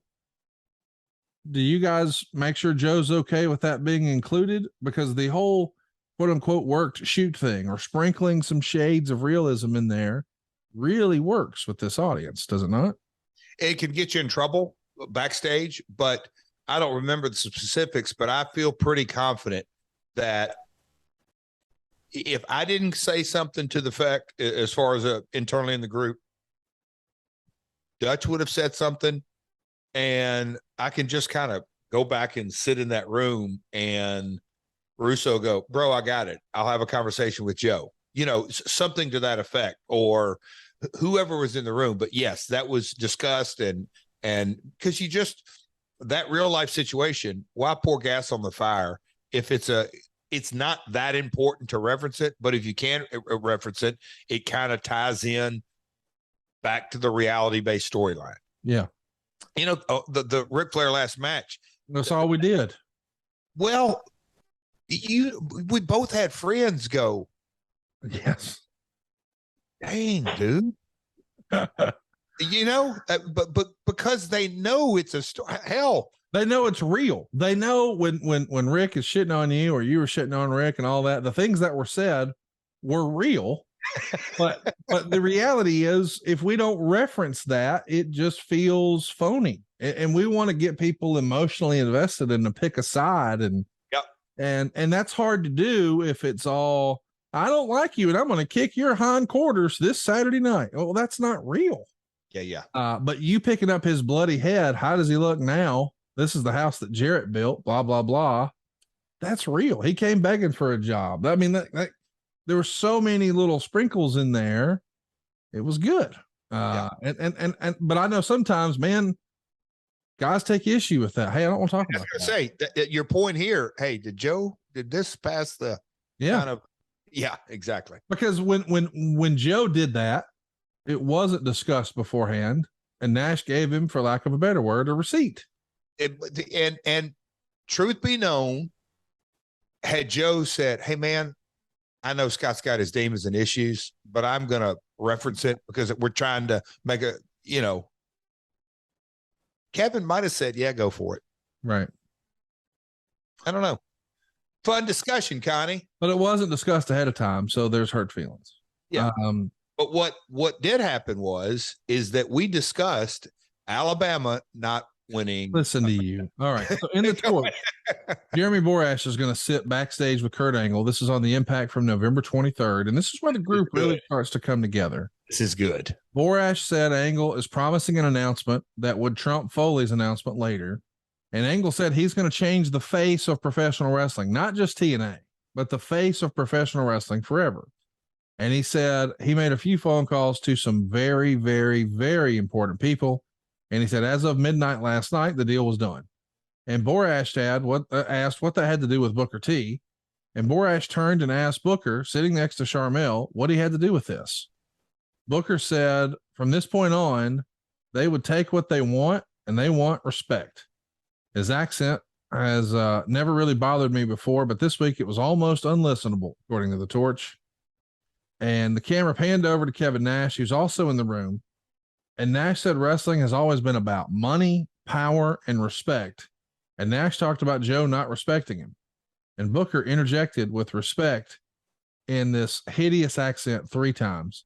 Nash said Joe made it personal, which is why he came back. Borash says all 3 are icons, but elsewhere backstage, there seems to be an uprising against them. And he said he thinks the odds may be stacked against them. And Angle said this business was built on honor, dignity, and respect. And they're 3 of the greatest wrestlers of all time, but there's one more. And he revealed the 4th member of the alliance, Sting. And Sting comes out wearing a suit, sans face paint. And Sting says, JB, you look like you've seen a ghost. Why do you look so surprised, JB? And Sting said they tried it the nice way, but it didn't work. He said they have 75 years of experience between them. And they asked nicely, but there is no more asking, only demanding. And he says it's all business from now on, and he walks away. Angle's laughing. Angle toasts Booker and Nash, and they christen themselves the Main Event Mafia. This is pretty crazy, Jeff. I mean, this is Sting's first official full-fledged heel turn. He sort of half turned and then turned back and then went ambiguous. And I guess there's, according to the Torch, he says this couldn't have been more anticlimactic for Sting's first turn. And he says it was really poorly done in the micro and the macro. But if the end result is a solid heel faction without all the ambiguity. Easy for you to, like me saying posthumously. Ambiguity. I said it so fucked up, I laughed. Then there's ultimately good going forward. What say you, Jeff? Wade Keller didn't like it. When I went back and first got back into wrestling and started to learn about some of this stuff, I thought this was pretty good. Here's why I thought it worked, because we're still mid-story. Yeah. And it played out. Sting did not, quote unquote, switch heel. He didn't turn on his opponent. He didn't turn on the people. He didn't turn because he wanted gold. He just wanted to stand up for his rights as a veteran in his mind. Now, again, this is through the eyes of the character. But when Sting agreed, and I think it was Russo and Sting had the conversation, no face paint, glasses, and suit and tie, and they all kind of tied together. I thought it made I just thought Sting's involvement it was so good. And I don't want to skip over this either. In Kurt's career, there's been Babyface Kurt, there's been Singing Cowboy Kurt, there's been Milk Truck Kurt, there's been USA, Three Eyes, all the different ones. This Kurt Angle, to me, a serious, ruthless mob boss that you knew he had some jokes in him, some character, some comedy, all that's in him. But in this story, it's all business. I'm all focused.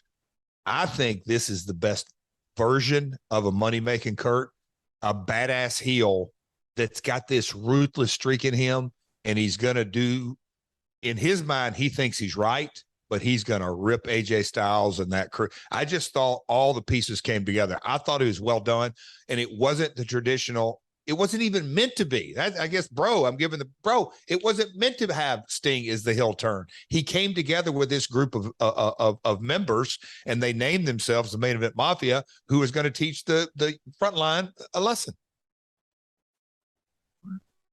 Do you think this would have been better done in front of a crowd, or do you like the idea of doing it behind the scenes? That is a hindsight 2020. If the audience, and you can't predict, we're completely in all. Everything's better in front of a crowd, or 99% of the time. Done backstage, much safer. Get the right camera shots, get the right dramatic, the right reveal of Kurt stepping in, get the right face shots of Sting without face paint. All that went with it. Definitely a backstage. It was. I thought it was done well to very, very good. I understand if you do it backstage, you can control the reaction. Do you think that's the reason you leaned that way? No, I think the setting. I just think that it was, I don't think it was thought like, hey, we can't do this in front of the people. I think it was the episodic nature of the story. Did anybody, Sting or anybody else, have an issue or chirp and say, should we show Sting without the face paint? I mean, I know it rubs off. I know it's not like a secret what he looks like, but it's an iconic piece of his look. Or is that part of it here? That's a Sting call, 100%. But I think everyone believed this makes it different. It does. That's a different Sting. That's just a different Sting. He means business. He's taking this situation serious. Him in the glasses, it just was really, really good. Let's talk about what's next. We got Booker T out here, and he's going to introduce the Legends title. The belt marks absolutely loved this title, and it was well done, but it's kind of weird. It's going to debut on October 23rd. Booker T and Sharmell walked to the ring with a briefcase. Tenay said that the mystery is about to be revealed. Booker's talking in his accent about immortalizing Booker forever. He pulls out the new championship with the TNA logo on it. It's got the red strap. The crowd is chanting Booker T, and he says it's called the TNA Legends Championship, and the title belongs to him and him only. And he introduces himself as the TNA Legends Champion. When a belt's introduced like this and a guy just says, here's the new belt and it's mine and I'm the champ, does it mean as much? No. Yeah. No. I was reluctant on how to debut it. I was all for Booker winning at first. I just wanted to have a better setup, but it was one of those things that a lot of politics involved backstage and everything that went with it. And I get the Main Event Mafia and all that, but I'm like, I hate to say it, the credibility of the belt. The one thing that I wanted for a while when we got 2 hours is that we had the X Division title, but that was a style of wrestling. And you had the knockouts that were coming along. We didn't have our U.S. champion IC title. We didn't have that secondary belt. But how can we be innovative? How can we be different? Something not the norm. So when I heard the Legends title, it's like okay, I can kind of go with that. It's like the TV title. I thought done properly in its day, the TV title meant something. Yeah. So, okay, Legends title, we've got a real story here. And so wouldn't it be cool for a Samoa Joe or AJ Styles to eventually win that Legends title? And he makes the babyface promo and says, I'm not a legend yet, but I have something right here that signifies it. And so, basically calling himself a soon-to-be legend without being a legend. But just Booker walking out, I was not for that. And I can't remember if it was a Dixie overrule or I just said, I'm not going to fight that battle today. I don't recall that. So Scott Steiner joins the group a week later. He's going to come out. We've got Angle working with Abyss, and it's going to be a DQ. Angle's going to keep beating on Abyss until Matt Morgan makes the save. That brings Booker and Nash out, then all the baby faces. Then Scott Steiner comes in and clears everyone out with a pipe, except maybe Petey Williams. And then Sting is out in the suit and tie, no face paint. Styles is going to spit at him. So Sting lays Styles out with a Scorpion Death Drop to end the show. And Meltzer in this era would refer to Sting when he wasn't wearing the face paint as Real Estate Steve. And that always tickled me. Dave Dillon newsletters. I like it. But Scott is now a part of the group. Is that his idea? I mean, obviously he is a legend. The timeline, as far as God, and I should call Scotty. I think it was a contractual issue that we got him back on, and we wanted to round it out with 5, and the piece just kind of fell in the puzzle. And we also knew that kind of the direction we were going, and he would be a guy that would be. We later did an in-ring, but yeah, he just fit in this Main Event Mafia slot. So let's go to Turning Point 2008. One of the top matches saw Booker T retain his Legends title, beating Christian Cage. And the stip is if Cage loses, he has to join the main event. The Main Event Mafia, of course. The next night of TV, the Mafia gives Cage a beating because Kurt Angle found out he was leaving for WWE and they were giving him his going away present. So his contract expires in a few weeks. And I can't believe this is scripted, but it is. That's interesting to me. What can you tell me about?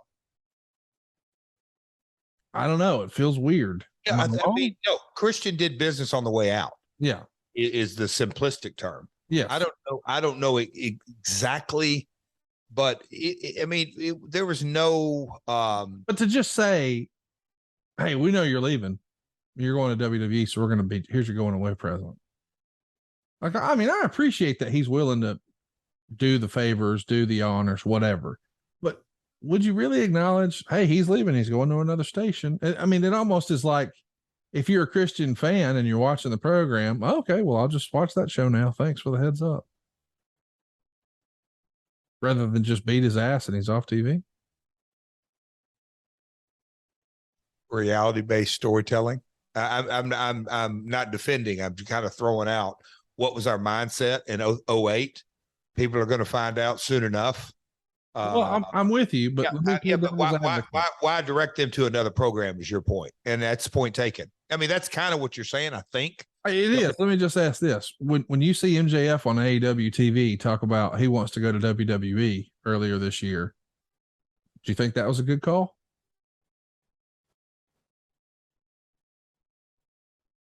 I'm going to go, buddy. You talk about we could go in this rabbit hole. Well, let's get in it. I'm just saying, like, I've always been of the opinion that number one never talks about number two, right? So, like, whenever there's a new phone that comes out, whatever the new piece of shit Android is, they're going to come out and they're going to say it's so and so better than the new iPhone. And then, like, Kia or whoever else is going to come out and say, so and so faster than the new Camry. Camry never comes out and says we're better than those pieces of shit. And like, they're number one, so they don't talk about number two. I get that, but I think sometimes number two talks about number one so much that it makes you feel Bush. Okay, that's I guess what I'm saying is, where's the balancing act? Yes. So you definitely can, but punching up is a good thing. Yes. And the number 2 role, and talking about the MGF deal, here's kind of going back, the social media component. And I'm not saying it's the end all be all, but the metrics and the YouTube views and the engagement on Instagram, TikTok, all that to create that chatter, you can go a long way with one comment MGF makes that just kind of perpetuates itself. But again, the balancing act, if he's out there every week saying that, I don't think we were out there every week saying no. But so I just think there's a balancing act that if you say something that has a shred of truth, week 1, week 2, week 3, week 4, week 5, week 7, whatever. So 20 weeks in, they've said something truthful every week. On that 22nd week, you can have a program full of scripted BS, but people go, oh, wait, they weren't lying the last 20 weeks. Maybe this is, whoa. So did it really hurt that we said Christian's going to the WWE? I get your point. But on the other hand, we just kind of didn't hide from the fact, but I'm going back to the balancing act of the MJF. I think well, I don't know why I said it. I don't know what his design was, but it certainly. He gets people talking. I was going to say, we're talking about it today. That's a win. Yeah, no doubt. No doubt. But I just know the reason I asked you is because I feel like more often than not, you got a little bit of old school in you. And that's not wrong. But as a rule of thumb, I don't know. I wanted your take and now I got it. I do want your take on this. Sting is not involved in this angle. And here's what's written in the Observer. Sting wasn't a part of this, as apparently either there's a booking reason or a Sting refusal reason why he won't do heel things while still booked in a heel role. He has turned down tons of ideas in the past, saying he doesn't quote unquote feel them. Can you talk to us about this? I mean, you told us earlier, you sort of alluded to, listen, backstage, there was lots of guys like AJ Styles. Well, AJ wasn't a bitcher. He might say, well, can we talk about this? But that implies there was a lot of bitching about creative. And here it's written that Sting has turned down ideas because he doesn't quote unquote feel them. Was Sting tough to do business with at times or no? No, he was very, very convicted on his beliefs of what the character, not Steve Borden, what Sting was and is going to be. And he wanted no part of overt heel tactics, traditional tactics. He just, nope, I'm not involved in that. And I really thought it was part of the magic of the group. You knew that he was in the group and believed in it, but he's that guy out of this mafia that's got more ethics than the others. Right. Kurt doesn't have any. Scott Steiner damn sure doesn't have any. Kevin can kind of pretend, they all kind of played their role differently.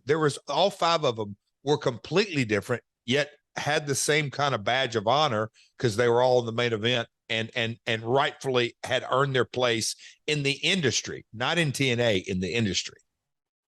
So we finally get the name of the other side.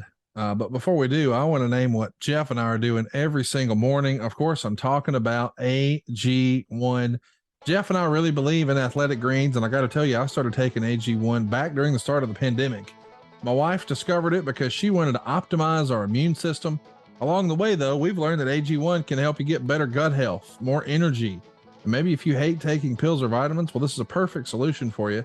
Maybe you want a supplement that really tastes good. AG1 can do that too. Now, what is this stuff? Well, let me explain. With one delicious scoop of AG1, you're absorbing 75 high-quality vitamins, minerals, whole food source superfoods, probiotics, and adaptogens to help you start your day right. And this special blend of ingredients supports your gut health, your nervous system, your immune system, your energy, your focus, your recovery, your aging, all of your things, and it actually tastes great. It's lifestyle friendly too, so Dallas would love it. Whether you eat keto or paleo or vegan or dairy-free or gluten-free, there's less than 1 gram of sugar, no GMOs, no nasty chemicals, no artificial anything, and it still tastes good. It's going to help you get better sleep and recovery. It's going to support mental clarity and alertness. We look at it as like your all-in-one nutritional insurance. Now, it's not just something you need to take mine and Jeff's word for it. Go check out Athletic Greens reviews, man. you'll see more than 7,000 5-star reviews. And right now, it's time to reclaim your health and arm your immune system with convenient daily nutrition. It's just 1 scoop and a cup of water every day. That's it. No need for a million different pills and supplements to look out for your health. And to make it easy, Athletic Greens is giving you a free 1-year supply of immune-supporting vitamin D and 5 free travel packs with your first purchase. All you have to do is visit athleticgreens.com/myworld. Again, that's athleticgreens.com/myworld to take ownership over your health and pick up the ultimate daily nutritional insurance. So, Jeff, the other faction, the babyface faction, if you will, is named on the Impact taping from November 27th. It's going to be called The Front Line, and the entrance has those words on the screen before they ever announce their name. In hindsight, is that cart before the horse? Shouldn't we let them say that first? Yeah, to me, that all got jumbled up. And another thing, I was sitting there that crossed my mind as we're going through this. The Main Event Mafia was named on the night, my memory serves me correct, in Las Vegas.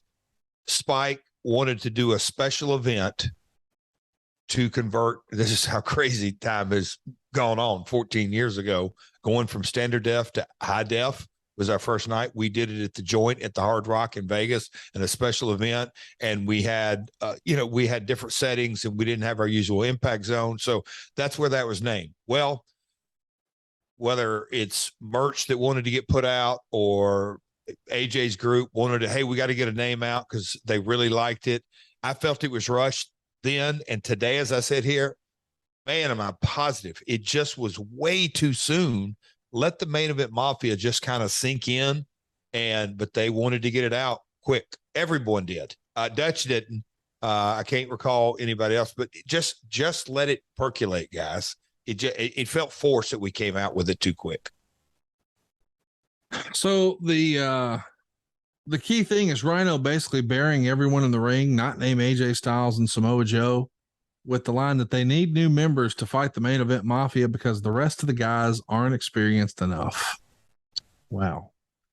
The final segment has Styles, Joe, and Rhino, along with the Main Event Mafia, all in the ring while Angle calls out 3D. And 3D goes on this long speech about why they're going to join the Main Event Mafia, saying the Mafia would now become the Magnificent Seven, but it's a swerve, and they attack the Mafia. And Wade would say, I thought it was funny when 3D said they wanted to be remembered alongside the great tag teams of all time, like the Road Warriors, the Steiners, and Harlem Heat. And there he was with Nash, whose team with Hall drew 10 times more money than Heat, being dissed. And he even had this look on his face selling it. It ended up in a brawl, and all the Mafia members but Angle were out of the ring. The T's putting Angle through a table, but Angle was saved at the last second. And the crowd was real hot for this, booing 3D heavily when it appeared they were going to join the Mafia. And then, of course, they popped huge when they joined the Front Line. One of the hottest angles probably in TNA history at that point, right? Without question. Folks, Impact Plus, password, code word, is it JJ or Jeff or whatever it is? I'm not kidding, but we've got it. We've got it in the show notes, folks. So we strongly encourage you. I say all that to say, Bully laid it down here. The tee up, the whole emotion, the impact zone, just it crushed. Yes, the angle was hot, and this was a great setup, and it just felt really, really good. Good stuff. Go out of your way to see it one more time. It's November 27th, 2008. It's at impactwrestling.com/packages. And you want to use our promo code Jeff for tracking purposes. So it's impactwrestling.com/packages. The promo code is Jeff. If you want to watch it, man, they loved it in the impact zone. Yep. So the week later, December 1st, the company realizes the TNA Originals was a weak name, particularly when Rhino and Team 3D were being brought into the group, and eventually Jarrett and Foley were involved. There was talk at first about doing a name based on X for extreme, except for the DX connotations. At that point, the idea was for the name to be Team Ecstasy, seriously, until someone realized that could be a bad idea. So it became TNA Frontline. Do you remember hearing that? TNA or Team Ecstasy? I can't believe that was even a thing. Never sold newsletters, but that's cool. Do back in BS days, you ever do ecstasy? What's that like? How much work was it coming up with these type of things and names and gimmicks and trademarks? Do you have like a legal department to run all that through? Are you saying, hey, can we get Frontline? We came up with a bunch of names across the board, tons of names. But the Frontline, man, I think AJ, they loved it. They liked Frontline. Well, here's what we didn't want to do. We didn't want to have a name that would have prevented a newcomer coming in later. We were, our hopes were maybe this angle goes on, for the foreseeable future. So don't pigeonhole it with somebody that had to have been here from the beginning. Yeah. We can bring in anybody that just was going to be a part of the faction, and they're fighting in the front line, kind of the connotation, the front line, those are the guys in the trenches. And it worked. There's a bunch of things you could have done with it. We'd done the marketing campaign, crossed the line, blah, blah, blah, blah, blah. So it all gelled together, but you're what? Yeah, nothing. The smile on your face. I'm laughing because I just totally butchered I can't even do it now. I didn't realize I couldn't say, because I write ambiguous in emails all the time. But I mean, I'm even trying to say it right now. I'm not sure that I can. And I'm just laughing because you're saying we're trying to come up with names. And I'm like, if Jeff really wanted to fuck with me, we could just rename this podcast Ambiguity. I can't do it. I'm trying right now. Ambiguity. I mean, that just sounds like writing. That feels like writing with my left hand. Posthumously. You just posthumous? No, post. I was like, what? You said, Jeff. I can't say. I can say ambiguous all day. Ambiguity. That just feels weird. Like I didn't know I couldn't say that until right now. So that's ambiguity. See, I can't. I'm jealous that you can just rattle that off. I'm like I like to think I'm a fairly educated fellow. I've done a few things in my life. Let's go do some play-by-play on hockey, and we'll. So the Main Event Mafia is formed here, and I don't think there's probably any debate. This is the most successful faction in the history of TNA, right? Man, when you go, yes, without question. And when you look at it on paper and understand really how short-lived it was, it wasn't around a long time because of, we'll get into that, or already have got politics and the power play, and it was shut down and blah, blah, blah, blah, blah. But in 2013, Conrad, when me and Toby were trying to buy back control, and I mean, me and I'll call it my team were having to put together document after document and this and that and the history, and not a 3-year history, not a 5. We want to see the whole run of Spike. We want to see this. When you look at the ratings this did, there's no question. The demo, the households, the length, the everything. It was the most successful ratings run in our Spike history. It was, and look, the story was good. Yep. The talent executed great. The familiarity with Sting and Angle and Steiner and all that. But I think on top of all of that, it's so easy to understand. Right. It's just so simple. The young guys want their spots. It happens every day, all day. It happens in AEW. It happens in WWE. It happens in New Japan. It happens in AAA. It happens in every wrestling promotion in the history of the industry.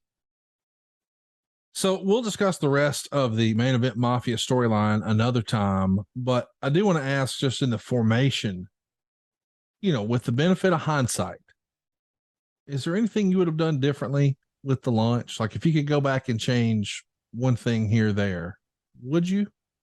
I'm sure we could nitpick this thing day in, day out.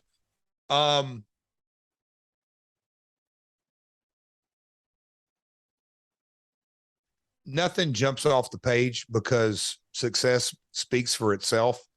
The Sting, knowing how that eventually got and the falling out, I think we might have been able to go on almost a little bit more heavier of Sting being the fish out of water in that group. I'll just say Sting overtly being a babyface. Mhm. You can tell that Meltzer and Keller, it ruffled them, however you want to say it. They were throwing holes at it, grenades at it. They didn't like this, they didn't like that. I think that was a positive thing because you're right. We wanted this faction of the Mafia and one guy in it to have some integrity and ethics, which made a bit of a mystery. Are they going to turn on him? Is Sting going to leave? And yeah, you can debate that all day long. It's too premature, this and that. But no, for the most part, I mean, debuts and merch and music and Booker or his accent or well, look, you can, it worked. So no big regrets. We got lots of questions about this. I don't think we'll get to them all, but Jared has a good question. Pretty early in the MEM run, Sting seemed to have issues with how the rest of the group did some things. Obviously, the end game was to turn Sting back to the good side, but did that story get rushed? I always felt there was more meat on the bone. You kind of answered that, but it made me think, since this is different for him, this is something that's, he's been in wrestling a long time and he's been well established a certain way. Do you remember it being a real big sell job to get him to go along with the idea of just being a bad guy for a little while? He just wasn't going to do it. I mean, it was pretty clear he wasn't going to do it. And sure, I think, look, again, hindsight's 2020. Hats off that he stood his ground so good because in hindsight, look what a difference it made. Yeah. But would it have been maybe not easier, more convenient, but he just was not going down that road at all. This one comes to us from Francis Reyes. Was there any talent who did not want to be part of the group? Of course, you kind of answered that a little bit with Sting, but was there anybody you pitched? Maybe he was on the roster or wasn't on the roster. Hey, what about this? What about that? And they just weren't feeling it. I mean, the obvious is those groups at that stage of their career, in a group, you can work tags easier. Would it make more sense? So no, there was they all, to my knowledge, loved it. And I think Kurt was in his element in this role. He was leading a group of guys, and Kurt being the workhorse that he was in this era, that it just fit. Everybody was in their element. I'll say that. Christopher Martin came around here trying to kiss your ass real hard. He says, first of all, Double J, you're a horseman no matter what Conrad says. Woo! MEM were possibly the most underrated faction in history. The concept and execution were bang on for me. However, I don't think it's a faction that gets its due. What say you? Yeah, I tend to agree with that. Maybe the most underrated faction in wrestling history. I'll give it that. But again, I understand why it would be that. It wasn't around long enough. There you go. Brad Stanton wants to know, and this is a great question because I sort of glossed over it when I said it was the best faction. But here's the question. What's the better faction? Main Event Mafia or Aces and Eights? Oh, no question. Main Event Mafia. You think Eric Bischoff would say the same? Nope. Because he loved him some Aces and Eights, didn't he? That was his story. I get it. Yeah. Well, next week we're going to be talking about another TNA story. There's no way we'll tell the whole story, but we're at least going to start talking about Dixie Carter. Oh boy. We got lots of comments. I got lots of direct messages and sidebars and text messages when we briefly touched on Dixie a couple of weeks ago. And oh, did you? You were just gun blue true here on the show. And some people had questions about that and didn't like that and felt a certain way about that. And I've decided that in the coming weeks and months, we might, with your blessing, of course, because as the Queen of the Mountain reminded us at the top of the show, you're the boss. We might start entertaining the idea of having some guests on the program here and there, because I feel like if we're going to have honest discussions about what really happened in TNA, we certainly enjoy getting your perspective, but every now and again, another voice adding a little bit of context might not be a bad thing. So I'm putting you on the spot right now, and I'm going to admit I haven't reached out to anyone. I haven't made any commitments to anyone. I haven't discussed it with anyone. Not even you. I'm bringing it up now. What do you think about the idea? I'm not saying we'll do it next week, but if we're going to have some tough conversations about the good, the bad, and unfortunately the ugly of TNA, maybe having another voice in the room adds a little context. Would you be for it or against that idea? I would love for you to get Dixie on here. Well, I would love for Dixie to be here. She has an open invite. If she's not able to join us, maybe there's some other folks who were there. Give us their- Hey, I firmly believe this. You are the one who steers the ship. It's called My World, but you're steering the ship. But I do think, short answer, yep. I think the healthy discussion would be interesting. Yeah. I think we put our thinking cap on and I don't say brand it, whatever it is. It's a conversation. I think it would be, man, what a list we could get. Yeah. I just thinking right now, Conrad, just kind of the lists that we could go through. Man, I mean, it'd be a lot of fun. I have a strong feeling it'd be must listen podcasting. We're going to work on it. We're going to start talking about Dixie Carter next week. I want to be clear because I know when I say that, based on some things that have been said on this program, people automatically assume it's going to go one way. No, I want to be clear. I believe that Dixie Carter has been disrespected and misunderstood and not given her just due for a long, long time. I believe that Dixie Carter and her family are responsible for major contributions to professional wrestling. Her family afforded opportunity to guys who might not have otherwise had it to make a living in professional wrestling for a long time and make a lot of money for a long time and have a lot of opportunity for a long time. Now, it's easy to look back and say, oh, well, this was a mistake or that was a mistake. But oftentimes the people who are saying that are people who received a check from her or just watched the TV. Her and her family put their money where their mouth is and invested a lot of money in the professional wrestling space. And for that, I think we as fans should thank and appreciate her and the entire Carter family for that opportunity. And minority business partners. Yeah, you ain't kidding, bud. It will not be one-sided. That being said, we can't pretend as if every decision was fantastic or everything went perfectly or there weren't mistakes made. I am very interested in having a conversation about the good, the bad, and the ugly, but with the understanding that even the things that were bad and ugly, folks got paid a whole lot of money, even when the company wasn't always necessarily the most profitable venture. And we got to give a tip of the cap to the whole Carter family for that investment. And I know there's some armchair quarterbacks who are hearing me say that right now and think, oh, LOL, they suck. They should just go out of business or whatever. And let me just look right at the camera and say, you're fucking dumb if you think that. Because people losing their job in wrestling is not good for wrestling. If you're really a wrestling fan, you want the people who work in the business to have a lot of fun and make a lot of money and get to live their dream and hone their craft. And we get the benefit of watching it every week on TV for free. So I, for one, am thankful for that opportunity. Yeah, some's better than others, but to root for a company to go under or people to lose their jobs or what, that's just negative below the line thinking I'll never co-sign. So thank you for the Carter family. That being said, we're going to start talking about Dixie Carter next week, but I promise it is not going to be a hit job. I'm not interested in doing that. Are we going to talk about some good stuff? Absolutely. Are we going to talk about some bad stuff? Absolutely. But there's no way we'll fit it all into one episode. We'd have to start talking right now and finish up around Easter, wouldn't we, Jeff? Yeah, absolutely. Yes, for sure. You know what, Conrad? I believe, and I've thought through this because I've seen it in the notes and Dixie, and you put it on the topic list and all that. Again, as you say, it's just my opinion. Yeah. Here's what's to this day.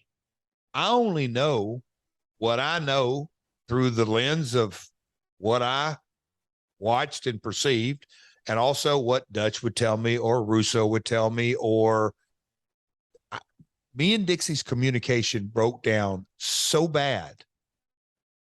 Had we been on, look, over communicate, how many times you hear that out of me?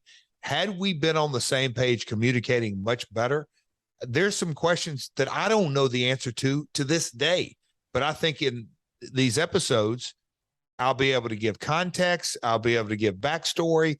We'll be able to create probably more questions out of the podcast. Like, I wonder why that did happen or this and that.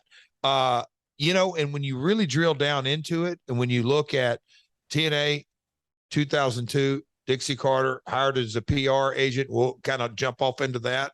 And not that long after that, she's running the company or in the title role, and then got into that, whether by power play or not, however you want to say it is, in a relatively short amount of time.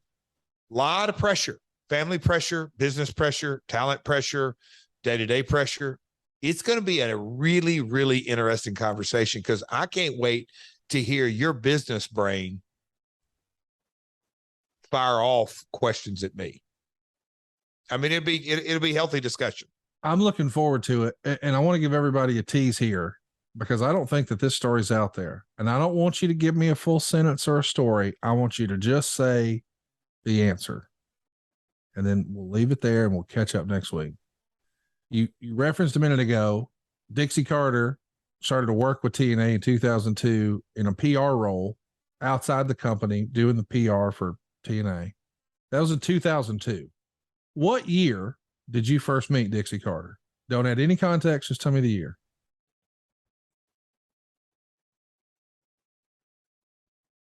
1989. I was going to guess 88.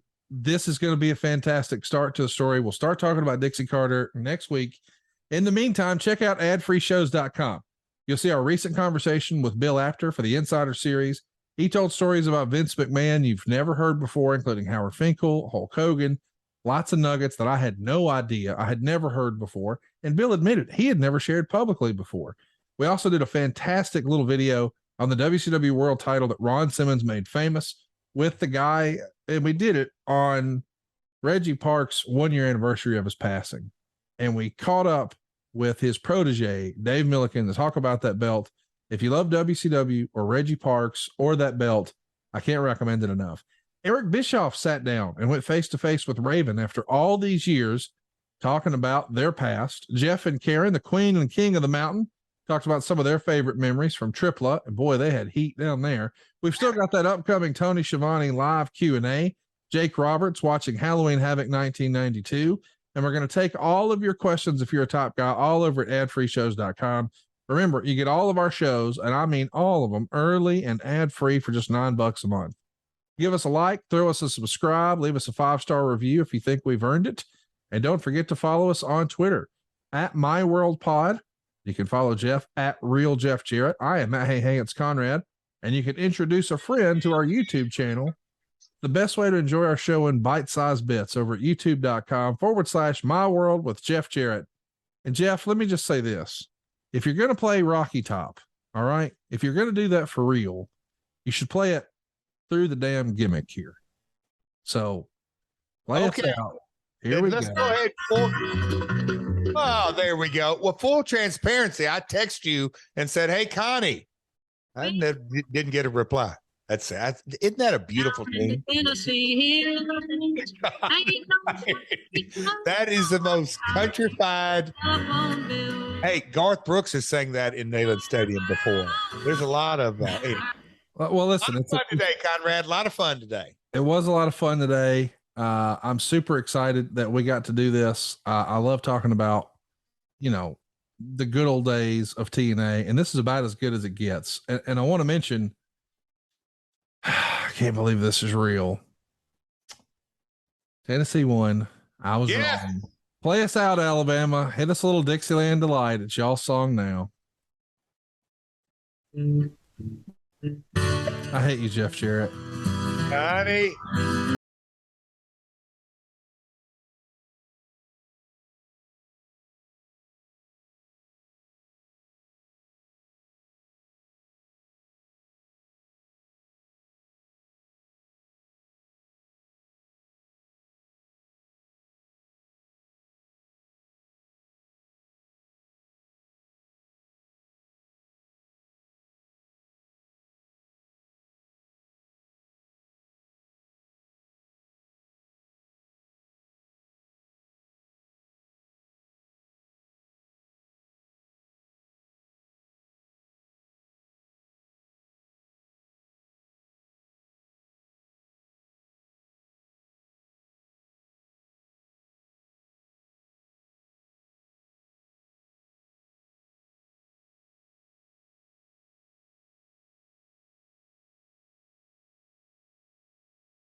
God damn it.